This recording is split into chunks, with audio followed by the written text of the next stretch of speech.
Paddy Power are gearing up for the Super Bowl with this cracking offer. Place a What Odds Paddy bet and get your money back as a free bet if it loses. Max free bet £10. T's and C's apply. 18 plus. BeGambleAware.org.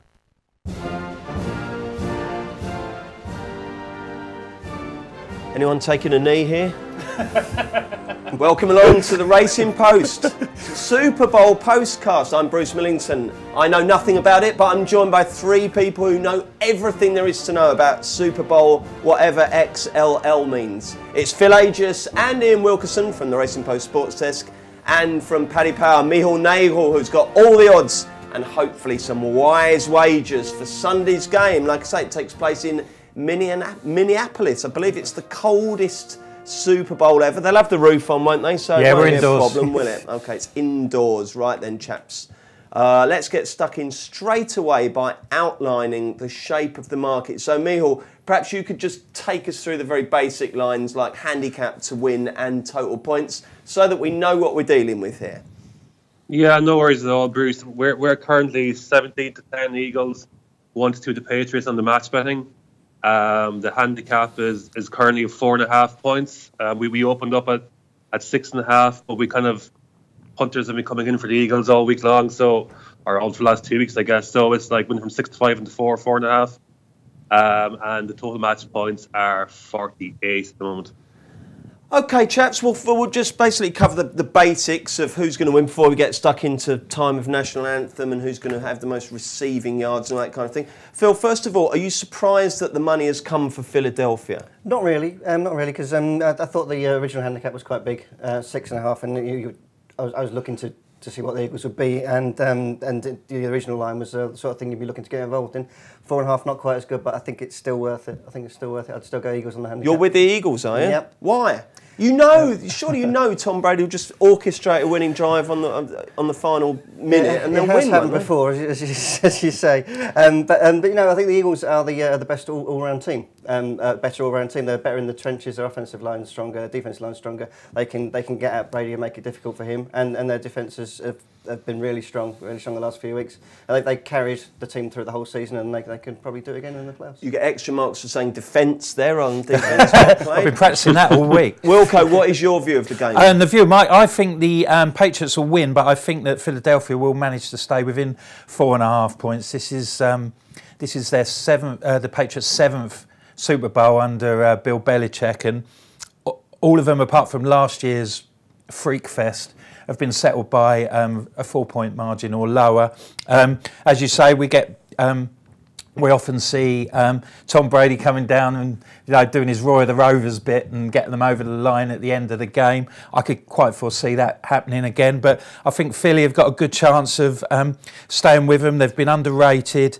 Phil's already talked about the quality of both their lines, their offensive line and their defensive line. They can put Brady under plenty of pressure. I think he'll still might have too much in the end, but they can give it a right good go, particularly as stand-in quarterback Nick Foles isn't really a stand-in. He's been there and played quite a lot before. He's playing for a starting contract with somebody else probably. I think they can all raise their game, but I don't think they'll quite get over the line. What's the score going to be, Phil? I am going to go ambitious and go 31-20 to the Eagles. 31-20. What's the score going to be, Wilco? 24-20 to the Pats. And what's the score going to be, Michal? I reckon 24-20 Pats as well. Yeah. Do you? God. Yeah. I went to the one when they played each other last time. Yeah. I know I haven't mentioned that for at least 6 weeks, but so these two in the office would be. There's a couple of good. You get loads of good quirky stats about these games. All sorts come out. Tom Brady led the league in passing yards this year. No quarterback has led the league in passing yards and won the Super Bowl in the same season in more than 50 years. And I know you like an arbiter stat. Yeah. Gene Steratore is in charge of the game, and the Eagles have won 9 in the last 10 games he's reffed. Sorry, I was droning on about when I went to the bloody Super Bowl, and you just suddenly cut my legs off for two random stats. I'd like to hear more about your trip to Super Well, Bowl. anyway, I think it was 24-21, but the weird thing about that game was that they were in total control, New England. They were never, ever going to lose the game. It got slightly sort of close in the end. But, Michal, back to you. You think 24-20 to New England. Why do you take that view? Do you just basically think the two well-matched sides, but maybe Brady will have the nous to get it done, yeah? Yeah, I kind of have similar opinions to the two lads. I'm finding it a bit hard to weigh up. I thought the 6.5 to start was too much. I think the line right now is exactly where it should be, to be honest. I was quite impressed by the Eagles against the Vikings in the NFC Championship match. I still have nagging doubts about Nick Foles. He's a bit of a Jekyll and Hyde quarterback. He can play really good one week, like he threw 7 touchdowns in a game 2 or 3 years ago, and then he can play the Oakland Raiders, the worst team in the league this year, and look like an absolute disaster. So the bet I really like actually in the match, and probably my nap overall, is the halftime handicap, because I think the Eagles will keep the game close early.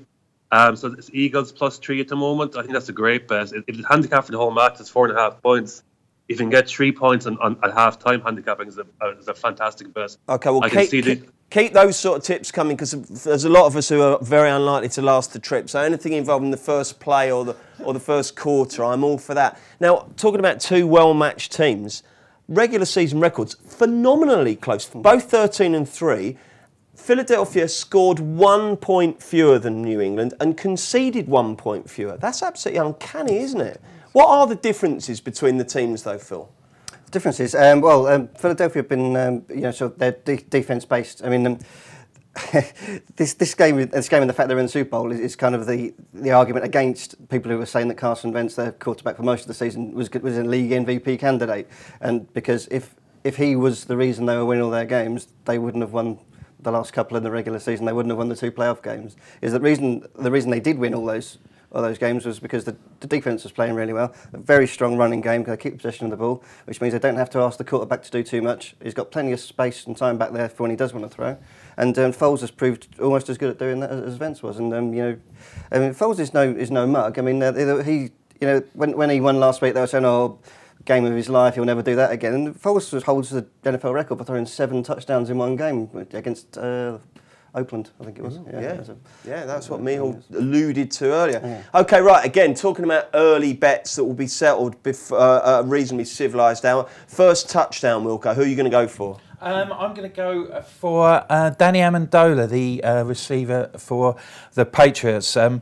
It's a bit difficult with, I think... he was the one who got the catch that got him to the final. Yeah, he got 2 late, 2 touchdowns against Jacksonville in the AFC Championship game. I think he could be prominent. He's seen plenty of the ball in the postseason. The big doubt, there are doubts about tight end Rob Gronkowski, who suffered a bang on the head. Suffered a bang on the head, and he's still in what they call concussion protocol at the moment. So we'll have to wait. We're now talking on Tuesday. We'll have to wait Wednesday. We'll have to wait a couple of days perhaps to know what his game status is going to be. You would expect him to play, but he's still got to go through that. So Amendola could get plenty of opportunities. The Patriots tend to concentrate on the passing game. He's 12-1 to score first, but I particularly like 21-10 that he scores at any time, like he did in last year's Super Bowl.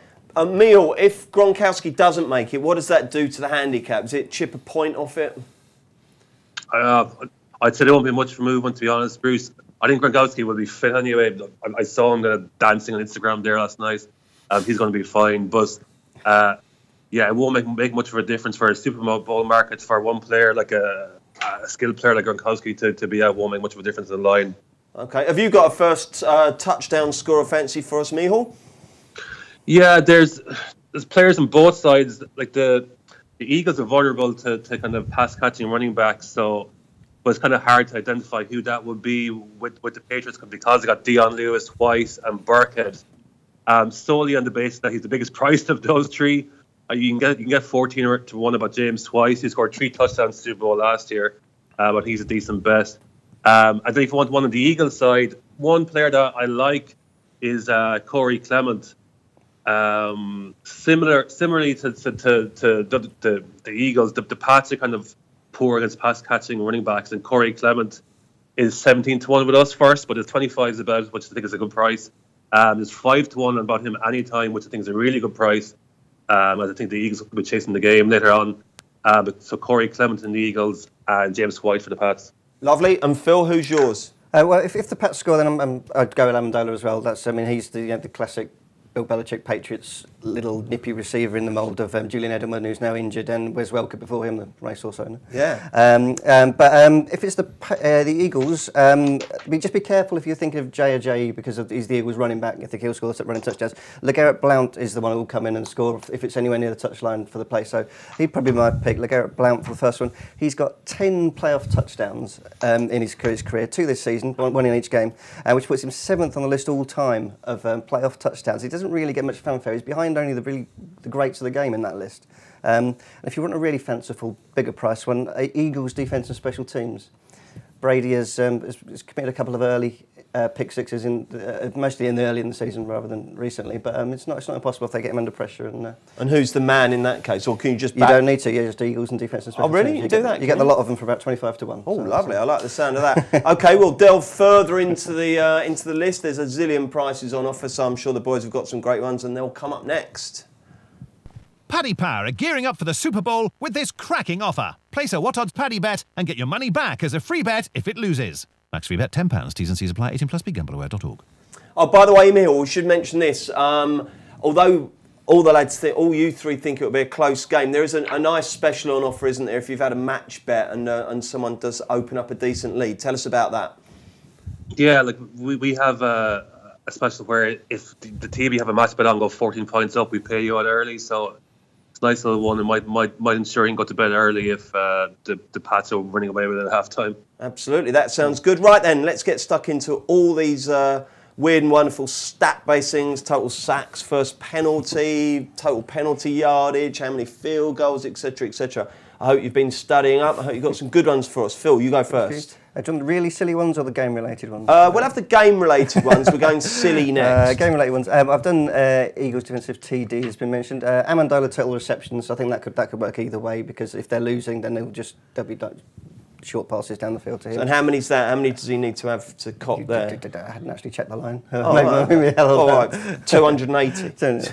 I'll go under. Yeah, that's fair enough. Anytime TD for Nelson Aguilar for the Eagles is a good one. He stretches the game. He's got a lot of pace. He did look like he wasn't really going to make it when in his first season. He was like a bit of a bust potential, but he's really come on this year. And they used him a hell of a lot in the middle of the season. It's died off a little bit, but he's had like 20 and 30 yard passes the last couple of weeks, and so either anytime touchdown or even just longest reception. They'd have one long one at some point, I think. Aguilar, yeah. Aguilar, yeah. Okay, didn't you put him up for a game the other day, Mio, and I backed him on your say so? I'm sure you did. Does that ring bells?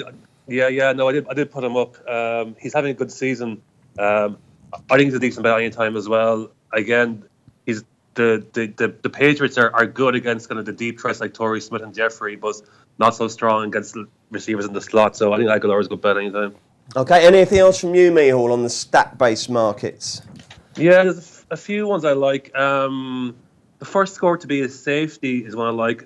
We have it at 90 to 1 to the generous price. If you think that the Eagles' defense can cause Brady problems and they're 25 to 1 to score the first touchdown, then a safety first to 90 to 1 seems kind of attractive to me. On top of that, another one I like is the first scoring play to be a Patriots field goal at 10 to 3. The Eagles' red zone defense is outstanding, probably one of the best in the league. A 10 to 3 shot. And one final one, that's kind of based one that I like, which I saw with another bookie, was the Eagles to run the ball first at 7 to 4. That seems overpriced. They throw the ball a lot on first down, but in the Super Bowl, you got to play it safe. Yeah. Give it to Jay. Leave him run up the middle. 7 to 4 sounds big, doesn't it? Yeah. Price, yeah. Yeah. That is a 2-horse race, isn't it? There's not a lot else they can do, is there? You pass it or you run it. Pass, yeah. Eat it. Punt would be unusual, I suppose. Okay, good stuff. Thank you, Mihal. And Wilco, what have you got for us? You'll like this one. Under 9.5 first quarter points. I thought this would sing to people who want to watch a bit of the game and then pop off to bed, get up in the morning. More than happy with that. This is the stat of the week. I couldn't believe this. New England have not scored in the first quarter of any of the 7 Super Bowls they've played under Bill Belichick. That is good. Very good. They've not made a mark at all. It's unbelievable. And I would anticipate... Yeah, that is. Well done. I'd anticipate that we'd have a slow start from the other side as Foles inevitably, even though we've sort of like talked about that he's not a mug, he's a seasoned, but it's still a big occasion for him. So I expect him to try and make a slow start and ease his way into the game. Could see plenty of running plays, which is going to run a bit of time off the clock. Am I right in thinking that the Pats normally let the other mob have first possession? Is that tends to be quite common in most games? Oh, right, okay, yeah. fair enough. It's caught on because they started doing it actually, and then everyone else has decided to make it the norm. So would Philadelphia do the same, or would they rather have the first crack at it, do you think? People like to start with the ball in the second half. Oh, okay, but under usual sort of 10 to 11. Yeah, under both teams, the amount of points they've scored in the first quarter has dipped from last year. It's difficult with the Eagles because Foles has only played 5 games, and obviously Carson Wentz, who's done his knee in, was playing most of the others, so that does have a bit of a factor to it. But I think under 9.5 first quarter points. With this quarterback situation, I know you said, Wilco, that Folks isn't a backup quarterback as such. Yeah. But, I mean, surely when you've got, almost the ultimate master in Brady, Phil, against Folks, that's massive, isn't it? Given the influence of the quarterbacks. I mean, Brady's going to perform. You don't know where the other fella's going to perform. Well, you don't know if Brady's going to perform against the Eagles' defence because they're pretty good. I thought they might not perform well last week against Minnesota, and they absolutely splattered the Vikings, which was something to see. Yes. Okay, Neil, give us some MVP betting, if you would. Yes, Bruce, no worries at all. So we have Tom Brady, obviously very short, at 8-13. Nick Foles, next best, 72 quarterbacks normally win it, I guess. JJ 6-1, Gronkowski 20s, Lewis 20s, James Twice 25-1. He was robbed of it last year. He's the one who may interest some people. That's the trouble with this thing, isn't it? Because I've done this before. I've gone against the quarterbacks, and you get some fella, and I can't remember who it was, Phil. I think I might have followed you in once. Yeah, and we had some guy, and he made loads of fantastic plays, and they just gave it to the quarterback. Yeah. It's so disappointing, isn't it? I think normally I do try and find something else, but this year it's really hard to not find the quarterbacks because you've either got Tom Brady winning his 100th Super Bowl or Nick Foles coming in as a backup and winning the Super Bowl. So either way, it's going to be hard to get away with that. But is Foles a value alternative if you think Philadelphia can win the game? He's about 7-2, I think. Yeah. So yeah. So you're getting 7-2 rather than 17-10, isn't it? Yeah. So that's one way of doing it. But any other MVP thoughts, chaps? I was just trying to find someone really big. You've either got, LeGarrette Blount and Chris Long are the 2 former Patriots and the Eagles team. Play for both clubs. They're trying to become only the 3rd and 4th players to win back-to-back Super Bowls with different teams. Wow. Deion Sanders and Ken Norton Jr. being the first 2. Long's like a sort of one in the defensive end rotation, so unless he has 6 sacks, he's not going to be MVP. Blount's got more chance. He's one of those players that the Americans pronounce like you shouldn't think. All the commentators say Blunt. It looks like it should be Blount. It's like Robbie Gould. What do we do? Does that matter? Well, it does. If you're looking for it on the bookmakers thing, it says Blount, but in the commentary it'll be Blunt. It's the same Blount. Okay, fair enough. And so is this like a Twitter poll, the MVP then? How does it work? We've got experts and fans as well, so it's all sort of like a bit of a concoction, bit of everything. So not like the Steve McManaman one when what was the other day when he didn't give it to De Gea recently? Do you remember? De Gea made the greatest saves of all time, and it was absolutely ridiculous. You've got to be so careful with these things. Do you remember that time when Dan Childs put up Cristiano Ronaldo when Man United played Millwall in the FA Cup? Yeah. And Ronaldo scored 2, absolutely dazzling, announced himself on the world stage. But apparently they didn't give it to him because he didn't speak English and the sponsor wanted someone who could speak English. So that's what you're up against with that. Right, let's go on to the key market now, the national anthem. First of all, who is singing it, Phil? Pink. And Pink is a she rather than a they. This is my era. I actually know the artist for once. Yeah, Pink is my era. Yeah, she used to have pink hair, hence the name. Oh, okay, fair enough. What have we got on the key market for the whole Super Bowl? The length of the national anthem, Mihal. Yes, so we had the length at 123.5 seconds, so over under on that. We're getting bets on both sides. We feel we found the perfect mark at the moment. All right. Well, and this is, I suppose the market moves when she goes and rehearses, does it? And there's a few Schneiders back in Rose Ed taping it. But there's going to be no flyover, I suppose, with the roof closed. They don't have to hold that final note until the planes turn up, do they? I hadn't thought of that. It's good info. I could have spent all day weighing up the Philadelphia offensive line against the defence, but I've gone for the national anthem. Mihal, have you got a view on this one? My view is that it'll be under. I think. I was looking at averages of anthems there, doing a bit of my study before this, and the average length of anthems Super Bowl is like 1:40. So Pink's a bit of a baller, it tends to go on a bit, but I think unders is the best. Well, I don't really know much about Pink, Phil. I mean, would she elongate those key notes, or would she crack it out? She's not really a Mariah Carey, Whitney Houston, big long finish thing. So I think I'd go slightly under. Slightly under. She's more of a get on with it. Jolly good. Yeah, I think what you've also got to consider is the national anthem has been such a controversial thing in American football for the last sort of 18 months. I think they'll be inclined to get her to get on with it. So crack on, in case anyone's tempted to. Yeah, all sorts of shenanigans. There are prices on the kneeling. I think it's 3-1 that someone kneels during national anthem, which I thought wasn't bad value. Okay, fair enough. If you want to get a loose out of the way before a very big event. That's not a bad one. Yeah, good stuff. And halftime show meal. It's Justin Timberlake this year, I believe, isn't it? What have we got? If we want to have a bet on that. Yeah, so Justin Timberlake first song. The fav is "Can't Stop the Feeling" at 17-10. I've been doing my research a small bit on this one actually, and I feel that it's justified as fav. Looking through his set list of his latest tour, he seems to open with this song all the time. But if you're looking for a value pick, based on my research, I think Raspberry Beret, a Prince cover we have at a 14-1 is good for first. Oh, what, as a tribute, because obviously Minneapolis' famous citizen was Prince, wasn't he? Yeah. Prince is from Minneapolis, and I do my research. Timberlake has professed his love for Prince in the past and has sang Prince songs at gigs.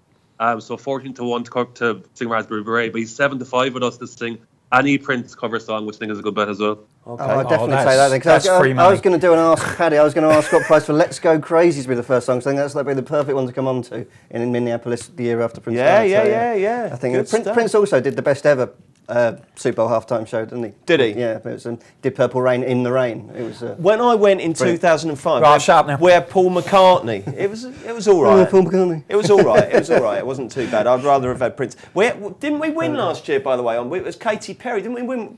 Was Lion the first? Raw. Song? Oh, Raw. That's Raw. it. Christ. Yeah. My daughter would be going, "Oh God, it's not called Lion, idiot." Is it Lion or Raw? It could be right. Actually. Anything else on the novelties, chaps? Yeah, I'm going back to Timberlake. We talked about similar along lines to that, over 1.5 covers. I might need a bit of advice on what is a cover and what is a Timberlake song. But obviously with the Prince connection that we've touched upon, wouldn't expect too much input from Minnesota's favourite other singer-songwriter, Bob Dylan. I'd think Blowing in the Wind or Maggie's Farm would be a bit of a surprise if he rocked up and did one of those. But a little Prince medley, I think, over 1.5. This is covers. The trouble as well, don't forget, isn't it? They do medleys, so you're almost not sure what is a song, because they'll sort of mash 3 songs into one, won't they? So anything else on the novs? This is just like the NFL, you don't know what's a catch anymore, and now you don't even know what a song is either. Exactly, it's hopeless, isn't it? Okay, let's get your Super Bowl naps, chap. One bet above all others that you would bet and hope that it will return a profit. I'll just go the Eagles on the handicap. This will not be beaten. Thanks, do Steve. Not talk over Steve Palmer. I didn't. I let him go. Right, come in, Phil. We had to get the Eagles on the handicap. Eagles on the handicap, playing it safe, yeah? Plus 4.5. Wilco. Longest field goal, over 46.5 yards. Okay. 2 big boots in this. Stephen Gostkowski of the Patriots. He's not missed 4 attempts over 50 yards this year. And Eagles rookie, Jake Elliott, he knocked over a whopping 61-yarder in one of his games this year. Playing indoors, conditions are going to be good. They're not going to have much fears about having to go from quite a distance out, 5-6, over 46.5 yards. I like the sound of that. And Michal, what's your nap? My nap is the Eagles at the halftime handicap plus 3 points. I think the game will be low scoring, close, early doors. As the lad said there, the Pats kind of are normally supposed to get going in the Super Bowl. I can see it kind of being tight at halftime and the Pats pulling away towards the end of the game. And Michal, where will you be watching it? I will be watching it in the US Bank Stadium in Minneapolis, Bruce. I'm heading over to the game tomorrow.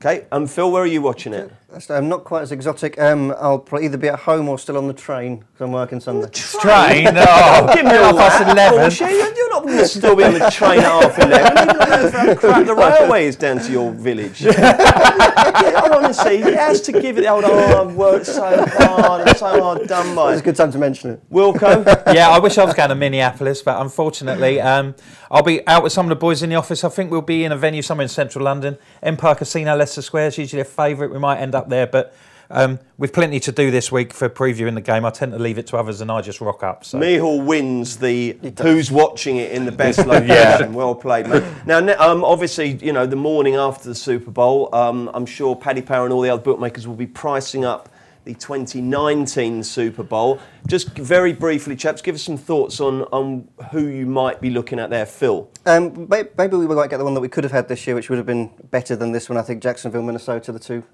beaten conference championship players. If not, the one I'd like to see the most would be LA Rams, LA Chargers, which is possible because they're both on the up and it could actually happen. Okay, Wilco, a team to look out for? Yeah, I've got two, and they're both on the West Coast as well. I like Phil. I like the Chargers. They had a very good second half of the season. They lost their first 4 games. They were really unlucky. They had a few sort of hard luck stories in that. So I expect them to push on, even though Phil Rivers' quarterback's not getting any younger. And the other one's San Francisco. San Francisco 49ers.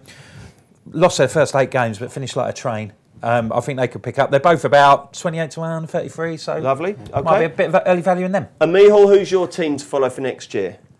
Yeah, the lads have stolen my thunder, to be honest, Bruce. The teams I would have mentioned were the Rams or the Niners and the Jags and the Chargers, so they're probably ones I'll kind of be looking at for next year.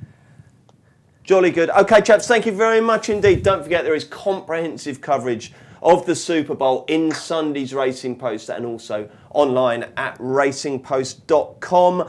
The football postcast is tomorrow. We've got the Six Nations special on Thursday. We've got horse racing on Friday. There's loads and loads of postcasts. Don't forget, if you do enjoy listening to the postcast, please rate, review and subscribe on iTunes.